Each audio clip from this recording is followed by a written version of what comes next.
میں کہتا ہوں یار ڈاڈا ہونا اپنی جگہ پہ، عشق ہونا اپنی جگہ پہ، انسان کا باوقار ہونا اپنی جگہ، جہاں کھڑے ہونا تھا وہاں یہ کھڑے ہوتے تھے، اور جہاں جھکنا تھا وہاں یہ ان لوگوں میں اقبال نے کہا تھا تیری نگاہ ناز سے دونوں مراد پا گئے، عقلے کی یاب و جستجو، عشق حضور و اضطراب، جہاں اگر آیا ہے سامنے کیسر و کسرا تو عمر جیسا دلیر کوئی نہیں، اگر سامنے آیا ایران کا بادشاہ تو عمر جیسا تگڑا کوئی نہیں، اگر آیا ہے سامنے غسان کا بادشاہ تو عمر جیسا عادل کوئی نہیں، لیکن اگر علی کا بیٹا آیا ہے، اگر فاطمہ کے لال پارے آئے ہیں تو پھر فاروق اعظم سے جیسا محب کوئی نہیں، پھر ان سے جیسا پیار کرنے والا کوئی نہیں۔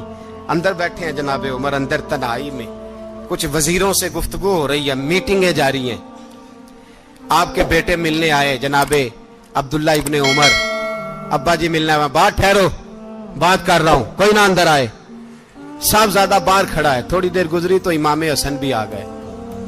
کون آئے؟ آپ کو جو ملے گا امام صاحب کا نام لینے سے، وہ سردار ہیں جنتیوں۔ کون آئے؟ سارے بولیے، امام حسن تیری نسل پاک میں ہے بچہ بچہ نور کا، تو ہے نے نور تیرا سب گھرانہ۔ امام حسن آئے تو حضرت عبداللہ ابن عمر کو دروازے پہ کھڑے دیکھا، کہا امیر المومنین کہاں ہیں؟ کہنے لگے حضرت عمر کے بیٹے، کہنے لگے وہ اندر بیٹھے، کچھ میٹنگ ہو رہی ہے اور انہوں نے کہا کوئی اندر نہ آئے، لیکن آپ جانا چاہیں تو چلے جائیں، آپ جانا چاہیں تو، تیری نسل پاک میں ہے بچہ بچہ نور، آپ جانا چاہیں تو چلے جائیں۔ تو انہوں نے کہا جب آپ باہر کھڑے ہیں تو مجھے کوئی اتنا ضروری کام نہیں، اور ابھی زور کی نماز تھوڑی دیر میں ہوگی، میں مسجد میں مل لوں گا امیر المومنین سے۔ یہ بات کہہ کہ امام حسن چلے گئے۔ یار اتنی بڑی بات نہیں تھی، اتنی بڑی بات نہیں تھی، وہ میرے استادوں کا بیٹا بھی آئے تو کہا ٹھیک ہے جی وہ سوئے ہوئے ہیں، کوئی غرض نہیں یار میں ٹھہر کے آ جاؤں گا، کوئی بڑی بات نہیں تھی، دیکھا جائے تو بڑی بات نہیں تھی، پر بات بہت بڑی تھی، اس لیے کہ یہ خالی حسن نہیں، یہ حسن ابن علی ہے، یہ حضرت فاطمہ کے لخت جگر۔ حضرت عمر باہر نکلے، عبداللہ ابن عمر سے پوچھا کوئی آیا تو نہیں؟ تو کہا حضور امام حسن آئے تھے۔ تو کہا پھر شہزادے کو اندر کیوں نہیں بھیجا؟ کہا میں نے کہا تھا، وہ کہنے لگے اگر امیر المومنین مصروف ہیں تو میں ظہر میں مل لوں گا۔ حضرت عمر رونے لگے، فرمایا بیٹے تو نے اچھا نہیں کیا۔ پھر مسجد نہیں گئے، سیدھے امام حسن کے دروازے دستک دی، امام حسن باہر آئے، کہا شہزادے آئے تھے تو ملے کیوں نہیں؟ تو امام حسن کہنے لگے حضور آپ کا اپنا بیٹا دروازے پہ کھڑا تھا، آپ کا اپنا بیٹا دروازے پہ کھڑا تھا، اور منع بھی کیا تھا آپ نے تو میں زور میں مل لیتا۔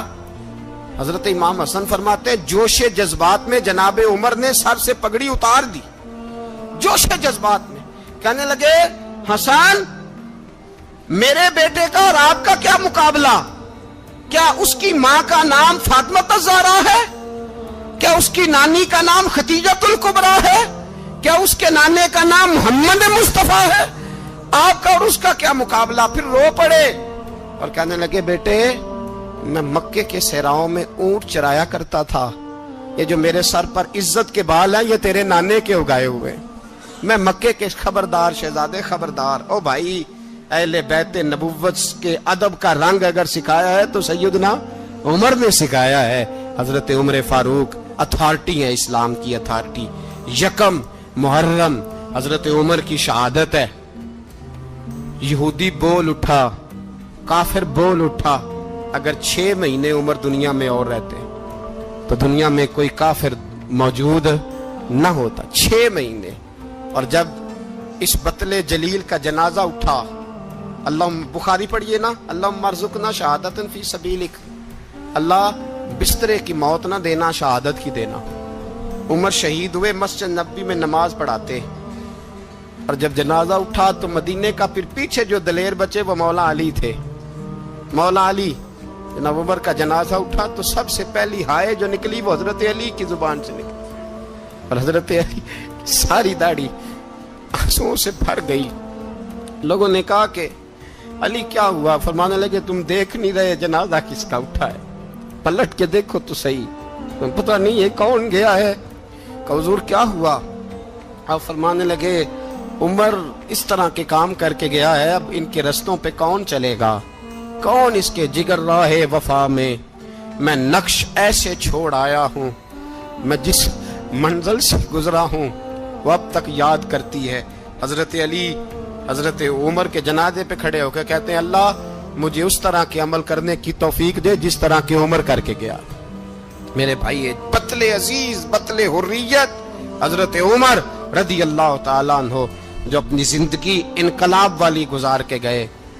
عمر جب دنیا سے گئے تو 80 دینار کا قرضہ تھا، 22 لاکھ مربع میل کا حکمران، اور اپنے بیٹے سے کہنے لگے بیٹے کوشش کرنا تیرے خاندان والے مل کے میرا قرضہ اتار دے، میری قبر پہ بوجھ نہ رہے، اور اگر خاندان والے مدد نہ کریں تو میرے دوستوں سے بات کرنا، وہ مدد نہ کریں تو پھر علی سے بات کرنا۔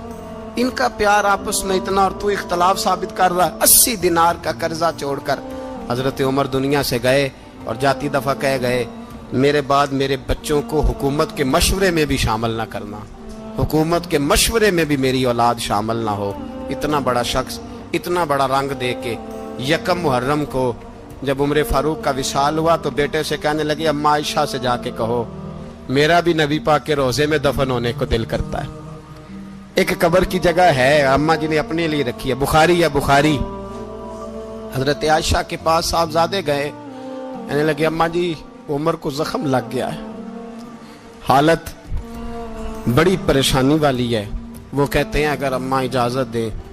سید عائشہ رو پڑی، فرمانے لگی کہ وہ اپنی قبر کی جگہ تو نہیں نہ کسی کو دیتا، پر عمر نے کمال ہی بڑا کیا، اسے کہو جاؤ گنبد خضرا میں قیامت تک جو مصطفیٰ پہ اور ابو بکر پہ سلام پڑے گا وہ تجھ پہ بھی سلام پڑھ کے جائے گا۔